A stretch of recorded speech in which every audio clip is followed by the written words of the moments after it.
to Igniting Inspired Insight, a space for real conversations with incredible humans. I'm your host, Jae, teacher, guide, and student of expanding and empowering energy in every which way we can find. In each short episode, we explore 3 questions. One that my guest knows already, one that she doesn't, and the third they get to ask me. This is a space to open the door to reflection, resonance, and revelation. This is also a space for truth, trust, and the kind of insight that comes from simply being human. So let's do this. Today, I get to invite my beautiful friend Mel into the conversation, and I'm really excited because I know that through knowing you, we've had really deep and powerful conversations. To get to share that with the world is very special. And currently, I think you've landed in Christchurch, but you're at the moment from Sunshine Coast, and maybe you'll elaborate on that. But I'm going to hand it over to you. Hi, Mel. Welcome. And who are you, Mel? Thanks for having me, love. It's such an honor to be on your podcast. So, who am I? What do I do? I am a somatic therapist, but to elaborate on that more, I work with the body on a physical, mental, emotional, and spiritual level, and I use several modalities, actually. I work with the emotions, I do spinal attunement, and I also more recently have included fascial maneuvers. So anything to do with the body, because that's where we store everything, and that's where I think true healing is, and it moves the needle. So that is, in a nutshell, what I do. I love it. Yeah, I love it. And that's a big part of how we aligned is the work that we're passionate about. Mm-hmm. So yeah. That's why I'm, again, stoked that you're here to share your wisdom. Thank you. Please. So we're going to dive into the first question, one that you already are aware of. Mm-hmm. So what is one belief, moment, or experience that changed the way you see the world? Oh, I love this question. And that the first thing that comes to mind for me is when I learned that that everything is energy and that we are the creator of our own reality. That was like, mm-hmm. And that changed everything. I was like, whoa. I went through a lot of unlearning and had to look at things in such a different light. It wasn't easy, but it's so empowering and liberating when you learn that, and everything, all, about energy and everything, and you're just like, whoa. And then it just shifts something inside of you. And then once you learn that, you can't really go back. Mm-hmm. Once you see it, you can't really unsee it. And you're like, wow. So I kind of went down a big rabbit hole with that. Learning, I think I first started off reading Joe Dispenza's books and getting into all of his stuff. And then that's when I got into the energy work. Mm-hmm. So the spinal attunement with Soma Mystica, working with the nervous system, working with, processing trauma and creating that, just processing everything and just letting go of all the stuff, and then raising that frequency and vibration, and then just surrendering and trusting and all of the things. Like, it was just it's still a work in progress, but we're all always learning, aren't we? So that was a pivotal moment in my life, really. Yeah. Friendships changed, my career changed, my whole life changed, over a space of like that year that I kind of learned that. And it was, you get really curious about things and you question things, and then but it's actually, it's incredible. It's incredible. Yeah I completely agree. Do you feel like it also changed the way you see the outside world. So from what I heard, which is very similar to me, like it changed your inner world. It changed the way you view your world for you. Do you feel like it changed the way you view other people's world? Yeah, absolutely. And one particular thing that comes to mind is when I would always take things personally from other people, but then I learned that they were projecting things onto me. That was a huge thing, especially, you know, in your close circles and things. And then you kind of step back and go, I understand that person more now, and it's nothing to do with me. So I'm just gonna stay in my lane and just have those boundaries up. But also be there for that person as well, but also have those energetic boundaries up. That's where a lot of my energy was going. Yeah. And it was draining. So, you know, and in particular, the hardest thing was with my father, because we had, you know, we had quite a huge revelation in the family, and that didn't go very well. And so that was a huge learning for me in more ways than one. And so I look at that as a gift and a learning, and I have compassion for him, but it really made me realize a lot of things. Like I was looking at him for validation and wanting him to just love me and see me, and, you know, all the things that we look to our father for. But I just needed to give that to myself. And a lot of things, he was just projecting a lot of stuff onto everybody. He's just, I just saw a lot of different things. I saw him in a completely different light. And so that was a huge shift in my life as well. Yeah. But, you know, when you really, you really do see things differently. And I'm always learning. Like I always learn new things like every day. And you've got to keep an open mind with things as well. And you've got to really use your discernment and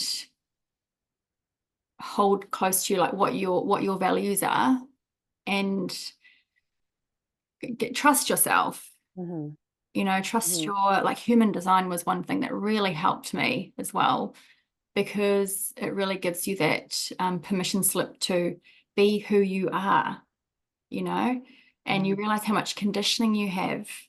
And you're like, you know, you can go and do the thing that you want to do. You can, and it gives you that, you know, you are different. It really shows you your uniqueness and your gifts, and you can go and use that. It's just such a beautiful thing. Yeah. I love it. And that whole relationship with energy is also developing a different level of relationship with self. And that's what you're describing. And that's the way through into a more conscious and present life. And then that view of, like, understanding, as you said, understanding other people's world and how that impacts you. And also what I heard is, like, that one of the ways of energetic boundaries is, like, just understanding that what they're doing or being or projecting is not yours. Yeah. And it's so special to be able to get to that place. Also, it's a practice. Like, it's not mine, and I'm not going to take that personally. Like, you do you. Yeah. It's so powerful. It sounds simple. It's not. Yeah. It's okay though. Like, and as you said, it's a work in progress. Always. Yeah. Yeah, especially when it comes to family, because we have this belief that because our family, that we have to let them in. We have to do everything and anything for them. Yeah. And you're like, no. Not so much. No, not so much at all. Not when they act in a particular way and project especially when it's not of higher service to you. Or exactly. And opposite, it's detrimental. Yeah. Absolutely. Wow. Thank you. I'm so glad I asked you that question. I love it. Oh, I love it. Okay, here we are. So we're in segment 2, which is in the moment, which means that Mel didn't know the question until today. And here it is. What's one fear that you've outgrown?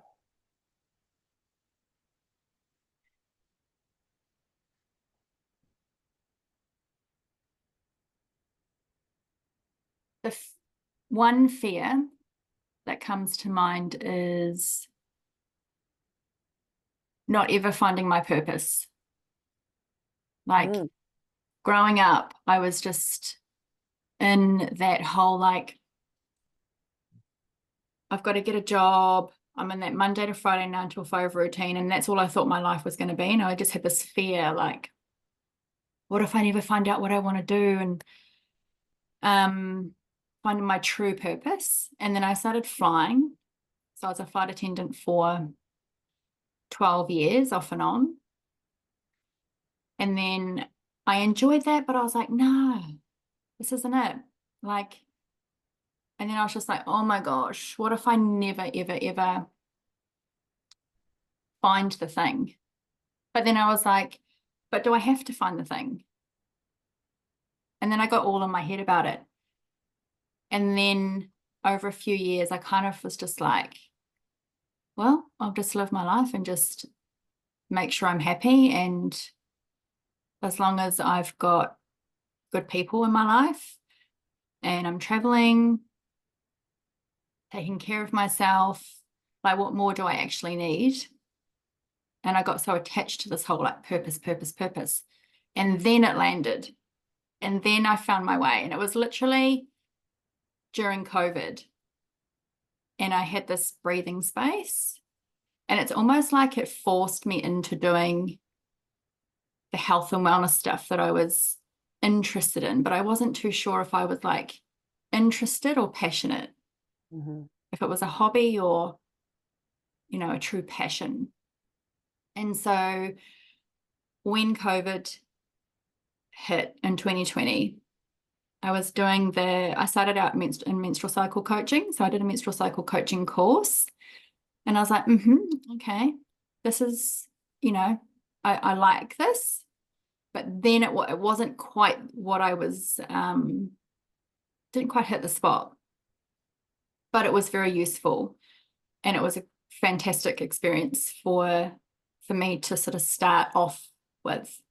And that's when I went and got into the emotional healing and the nervous system and the trauma-informed training, and then the spinal attunement with Soma Mystica, and now the fascial maneuvers. So over that time, I was actually finding my purpose. And it feels so good. It feels so good because it's so much more meaningful and like helping others. And I kind of fell into it. But I think I always had an interest in that, but it wasn't like, I think I needed to kind of take those steps to get where I am now. And as a mani-gen in human design, for those that don't know human design, I'm the manifesting generator type. I'm a multi-passionate person as well. So that's also helped me find my purpose, because when I was younger, I was told, you know, you got to start one thing and finish it and then move on to the next thing and da-da-da-da-da. You can only do one thing at a time, where I was like, nah. And so when I really found like this, it was like almost like, oh my gosh, okay, this is my thing. So I started doing courses, and then I was doing 2 courses at the same time, and I was just literally following the breadcrumbs, and I wasn't giving myself any limitations. I was just like, cool, that's sparking something within me, so I'll do that. And then I did the next thing and the next thing and the next thing, and it's all kind of come together. And I can't even explain the gratitude and the joy and like, you just feel alive, right? When you have all this come together. And I know it's going to be constantly ever evolving as well, because that's just my journey and who I am as a person. And yeah, it's just so, like, when I work with people, it just gives me so much joy, and it's so rewarding when they get up and they walk out and they're just like, oh my God, I feel so good. Like nothing else has worked in this way for me before. And after one session, they're like, boom, it's just incredible. So that whole fear of like, oh, I don't know who I'm going to be, what I want to be, and my purpose and all of that. I was just like, oh my God, it was all noise, all conditioning. And I do believe everyone has, they do find their thing, their purpose, whether that's being a mother, a career, or, just being in their own company, or whatever that may look like. It looks so different for other people, but I knew that once it landed, I was like, oh my gosh, like this is it. This is what I'm meant to be doing. Yeah. Yeah. And what I also hear is that you're aware that the fear is what was in the way. And when you stepped aside from that fear, because it was the fear that was holding you from keep finding your purpose. It's like Yeah. this things aren't right because I haven't. Yeah. That construct is like, it was actually the roadblock. And the moment you were like, look, I'm just going to follow the breadcrumbs and like really dial into what is lighting me up. Yeah. Well, Next thing you know, you're in your purpose. when you're growing up in a family where, you've got to go to university and you've got to have the career and you've got to have a job because you've got to survive and all that. And then you go down this whole, like it's like this such a narrow-minded mindset, right? And then once you kind of unlearn all that and go, stuff it, I'm actually just going to go against the grain and actually live life a different way and show people that that they can do that too, because that's also in my human design, is like showing people a new way. And that's exactly what I'm doing. Like there's something, it's quite scary when you're moving from like full-time work from what you're used to and it's like a safety and security net, right? And then you're stepping The part of that is because the way you're wired, like I need to have that, right? 100%. And then you're shifting into your own business and then doing something that people aren't familiar with. And you're also educating people about what you do.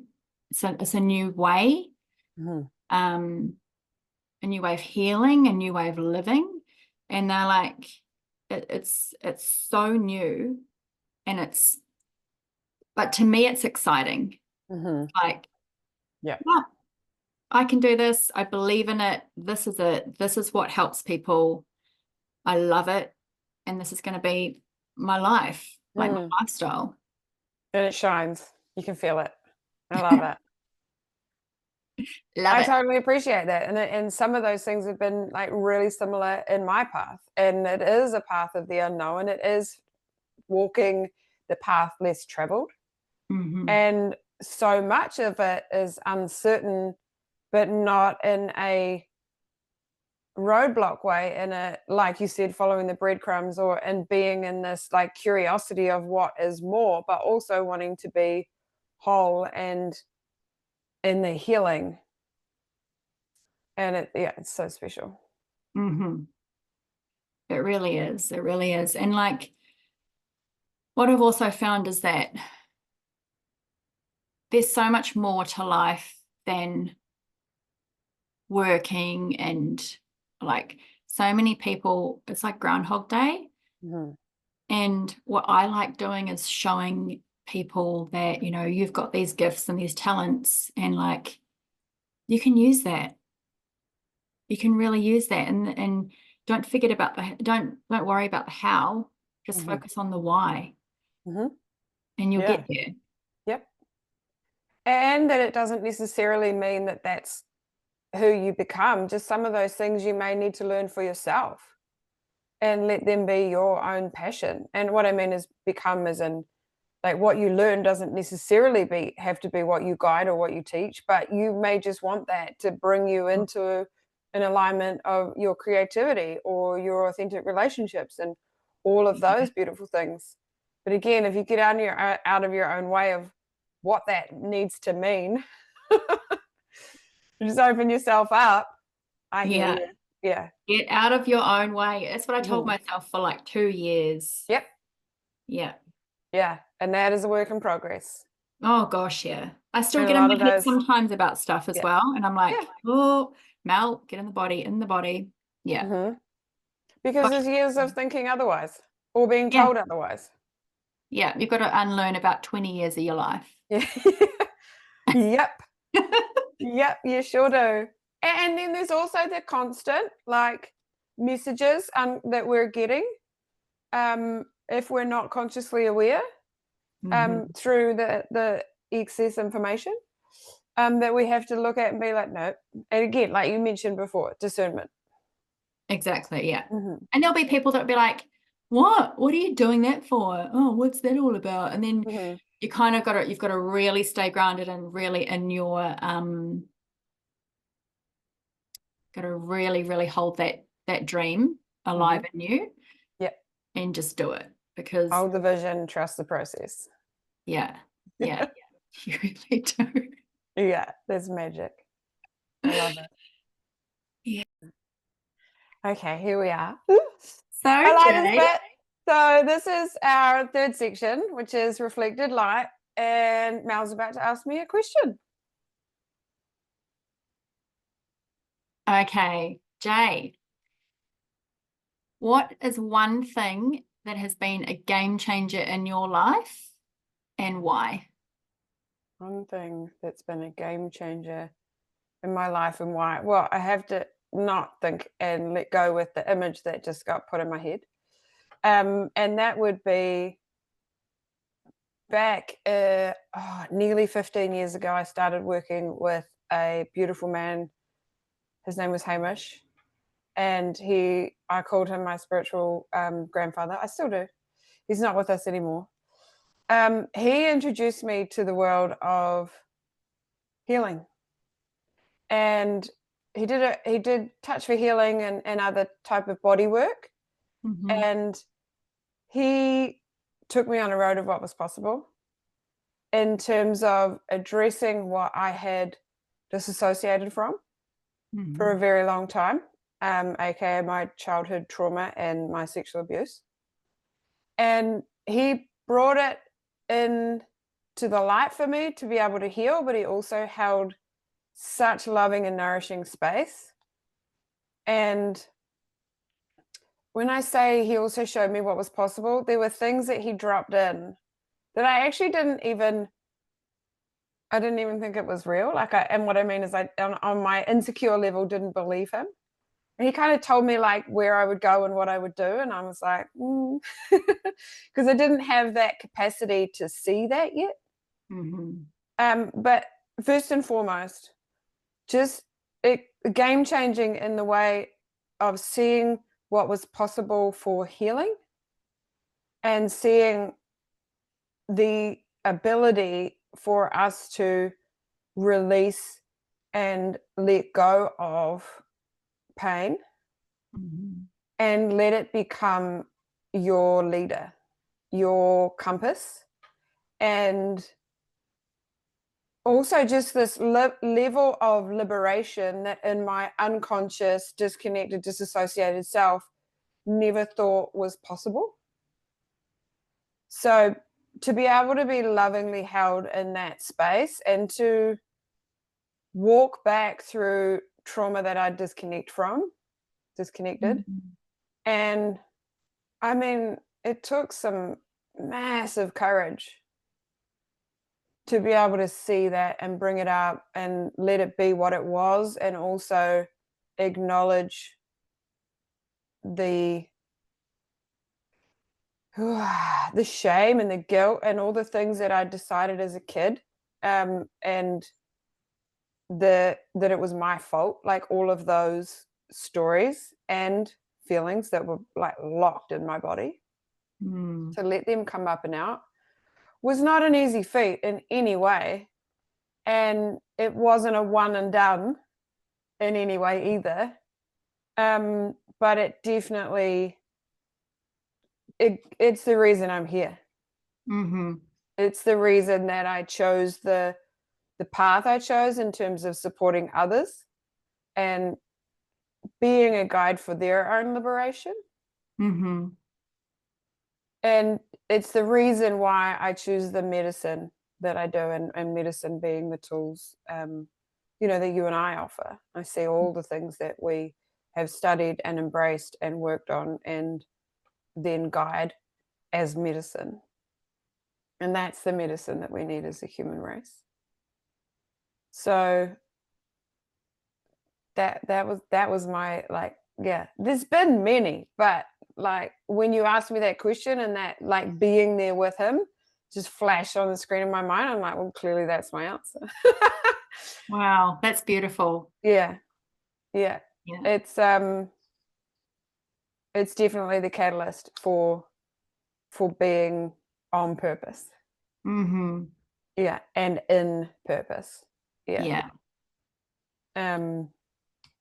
And also just understanding, I think actually this is another of that game-changing piece, is like understanding how needed that was in the world, like people like him, and offering a safe space for that liberation, for that healing to be walked. But it was also for me at that time, and in the insecurity, disassociated, total avoidance of life, to have someone, like, I still remember the way he answered the phone when I first called him. It was just like I was his family member. It was just so loving and so kind and so accepting, and just that first phone call was like just opening the door with full welcome and love, and just kind of drew me in.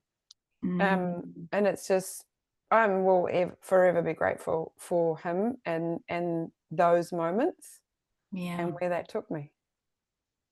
Wow, that's so beautiful. Thank you for sharing. Mm. And I think we have like key people that come into our lives for a reason. And like you might have several, but there's always just that one key person that really like wakes you up. Mm-hmm. For sure. Yeah. Yeah. And there's still, like, like I was saying before, there's things that he'd say to me that I was like, didn't really believe, because it was just beyond my sphere.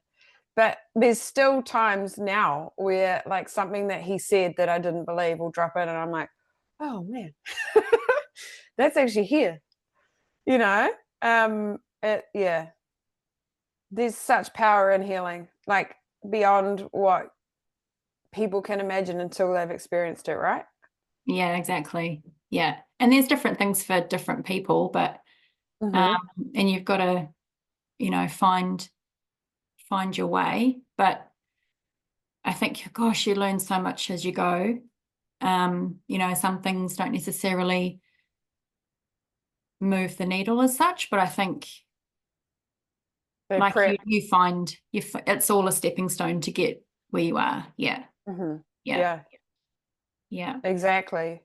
I think the other thing that I want to say was a game changer for me was just seeing, and you'll appreciate this with what you shared about your journey, your pivot, was like, for him, like, he was a musterer, and like he was a farmer for so long, and then he just followed his purpose, and next thing he's doing something so outside of his realm or anyone else. He lived in the country, like the people around him did not, and probably for a long time, accept what he did. Yeah. And what he was passionate about, and that also inspired me, just to go to step so far out of his comfort zone and his realm of what was normal or what was accepted, and do it anyway. And this was like 15 years ago, so that was a big fucking feat. Yeah that's huge. Huge. I'm so glad you crossed paths with him. Like me too. Thank you for asking me that question. I'm glad I asked that. Yeah. I mean, any opportunity I get to speak and share and remember him, is like just such a gift. It's making me feel like, damn, I wish I met him too. And I'm so grateful that I did have some of the people that, like my dear friends, did meet him, so that when I talk about him, they know. Or as I've kind of wandered in this path, and I'm actually really close to the valley where he was now, I do meet people that knew him as well, so they get it. Yeah. And he comes through now, and he's like, whenever a hawk flies by, I'm like, yep. Or when I'm deep in service of other people, I can feel him. He steps in when he knows that I need his help. And again, that I will forever be grateful for. Yeah, he'll definitely be watching down on you for sure. Yeah, keeping an eye on you. Yeah. Oh, I love it. Yay. Thank you so much for asking me that. And thank you so much for being here. I'm so welcome. just grateful and excited to share you with the world. And I hope that, whoever gets to listen to our conversation is inspired, or maybe even just invoke some more inquiry for themselves. And maybe it will also have heard that, we're both in our own ways here for that level of service and support in whatever way is and would be of service to them. We're here for that, right? So that's where I want to finish, is like, how do people find you and your work? Well, they can find me on Instagram at the first point of contact, and my Instagram is Soma and Soul _ I think that's what you call it, a little, but it should come up as Soma and Soul. I'll flick it in the show notes as well. Amazing. Yes. And I have a website. Your in-person work, where are you? I'm on the Sunshine Coast. Yeah. So I'll be doing workshops there. So I'll be doing emotional release and spinal attunement workshops, and also fascial maneuvers. So it's kind of covering the entire body and some. Yeah. Can't wait. Exciting. Yeah. So yeah, it's going to be amazing. And I plan to do some workshops in Bali as well. And next year, hopefully traveling around the world, traveling around through Europe and joining other colleagues there. Nice. Yeah. So, and hopefully Human Garage as well, because Human Garage is where I learned the fascial maneuvers through. So yeah, they're doing an amazing thing. Amazing. So if no one's heard of them, look them up on Instagram as well. Agreed. Yeah. Yes. I love it. Beautiful. Wow. That's it for today's insight. I hope it sparked something in you, the listener or viewer. If you'd like to keep the conversation going, you can connect with either of us, and all of our links will be in the show notes. And until next time, stay curious, stay kind, and keep that light alive. Ciao. Love it.